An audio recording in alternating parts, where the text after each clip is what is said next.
Hello friends, माझं YouTube channel Sony ट्युटोरियलवर तुमचं मनपूर्वक स्वागत आहे. आज आपण हम 101 FYBA या बुक्समधून IMP टॉपिक्स बघणार आहोत. 2026 परीक्षेसाठी येणारे. तुम्ही जर चॅनलवर नवीन नसणार तर चॅनलवर सबस्क्राईब करा. तुम्ही सर्व विद्यार्थी माझा व्हिडिओ बघतात पण चॅनलला सबस्क्राईब करत नाही, कारण तुम्ही सबस्क्राईब केल्याने मला आणखी व्हिडिओ बनवण्यासाठी प्रोत्साहन मिळते. तर चॅनलला सबस्क्राईब करा, व्हिडिओला लाईक करा आणि जास्तीत जास्त गरजू विद्यार्थ्यांपर्यंत व्हिडिओ शेअर करा. तर चला आता आपण बघू हम 101 मानव विद्या अधिष्ठान अभ्यासक्रम. तर विद्यार्थी मित्रांनो बघा की घटक क्रमांक 1 मानव विद्या ललित कला आणि साहित्य हा आपला एक पहिला लेसन आहे. तर प्रत्येक लेसनमध्ये जे उद्दिष्ट असतात, जिथे की स्टार केलेले असतात, या स्टारवरती जे असतात ना मुद्दे, याच्यावरच तुम्हाला प्रश्न येतो.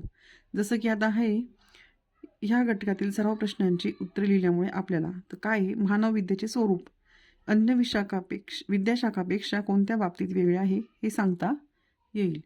दुसरं आहे तत्वज्ञान आणि नीतिशास्त्र. नंतर तिसरं आहे कला म्हणजे काय. नंतर आहे ललित कला आणि उपयुक्त कला यांच्यातील साम्यभेद करा.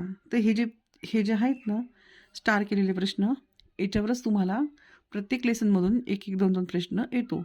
तर मग तुम्ही परीक्षेला जाण्याआधी हे जे स्टार केलेले आहेत ना, याच्यावरचेच मुद्दे व्यवस्थित वाचून मनाच्या भाषेत उत्तरं लिहायची, जेणेकरून तुम्हाला मनाच्या भाषेत पेपर लिहिल्यावर जास्तीत जास्त मार्क्स मिळतात. जसं तुम्हाला प्रत्येक लेसनमध्ये करायचं आहे. तर ह्या लेसनमध्ये प्रश्न येऊन गेलेले आहेत की मानव विद्येचे स्वरूप, नंतर तत्वज्ञानवरती नीतिशास्त्रावर पण एक वेळेस प्रश्न येऊन गेलेला आहे. कला म्हणजे काय. तर ते आलटून पालटून कोणत्या याच्यावरती प्रश्न टाकता.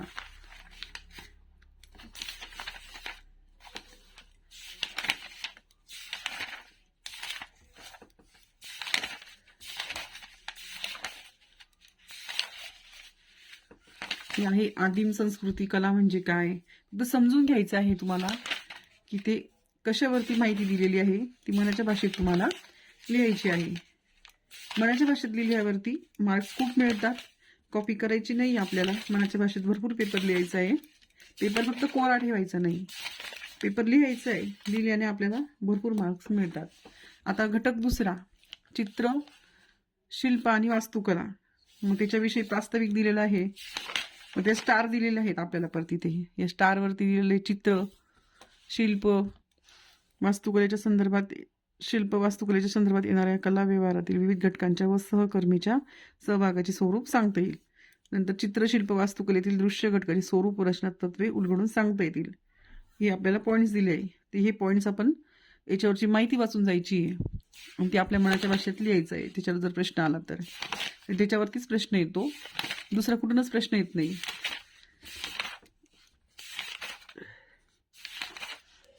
किंवा तुम्ही मागच्या वर्षाच्या प्रश्नपत्रिका बघू शकतात, त्याच्यावरून सुद्धा तुम्हाला प्रश्न येतील.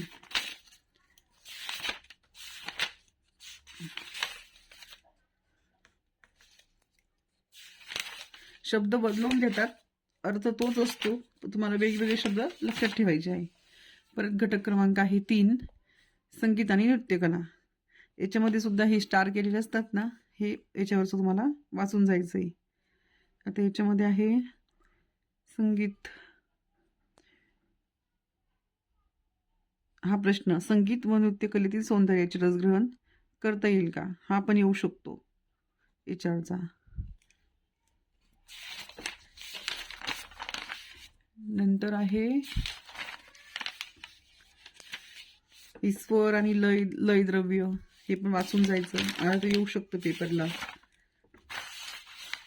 हे उत्कंठा व विसर्जन, हे पण वाचून जायचं.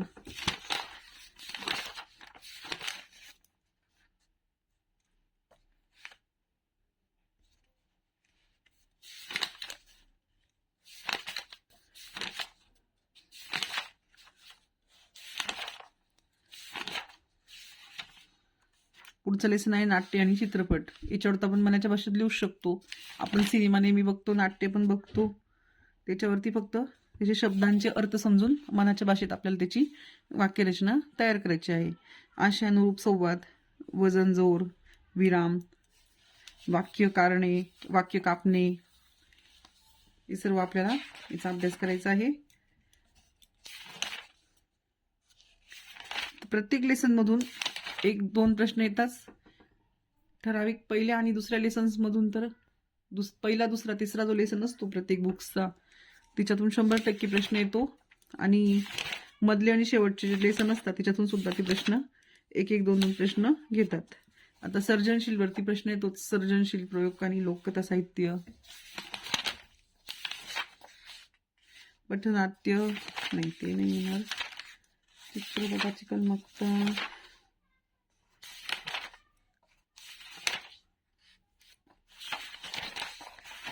अशा पद्धतीने संपत आहे. मोजकेच लेसन आहे, फक्त त्याच्यात टॉपिक जास्त आहे. तर तुम्हाला याच्यावर व्यवस्थित अभ्यास करायचा आहे आणि मनाच्या भाषेत त्याचे उत्तर लिहायचे आहे. तर चला पुन्हा भेटू पुढच्या व्हिडिओमध्ये.